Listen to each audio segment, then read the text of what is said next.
আমার বাইকের দুইটা চাক্কার অবস্থাই খারাপ, দেখতে পাচ্ছেন পিছনের চাক্কা একদম ক্ষয় হয়ে গেছে, সামনেরটার অবস্থা খারাপ। মোটামুটি আমি 30,000 কিলো চালিয়ে ফেলছি দুই চাক্কা দিয়ে, দুই টায়ার দিয়ে। তো দুটো টায়ারের সাথে সাথে আমার চেন সিটের অবস্থা খারাপ। চেন সিটটা হচ্ছে প্রায় 10,000 কিলো প্লাস চালিয়েছি এটা। তো মোটামুটি আমার ভালো কাজ লেগে যাবে আজকে।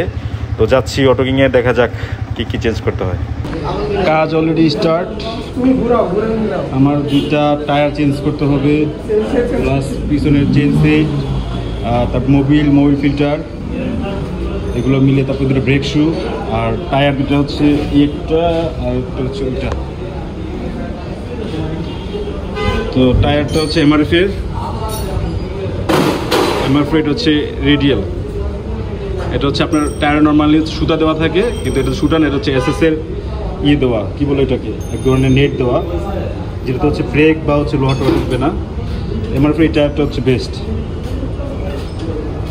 দুইটাই রেডিয়াল টায়ার নিয়ে নিলাম। তো পিছনেরটা হচ্ছে খোলা শেষ, কাজ করতেছে। তো পিছনের টায়ারটা লাগানোর পরে টায়ার জেল দিবে, তারপর হচ্ছে পিছনে যে ইন্ডিকেটার দুটো ইন্ডিকেটার লাগাবো, দুটো ইন্ডিকেটার অর্ডার দেওয়া হয়েছে। তো মোটামুটি ভালোই কাজ লাগতেছে, একদম মোটামুটি 25 প্লাস হবে আমি যা আইডিয়া করতেছি, দেখা যাক। তো পিছনেরটা লাগাইতেছে, পিছনের টায়ার লাগাইতেছে।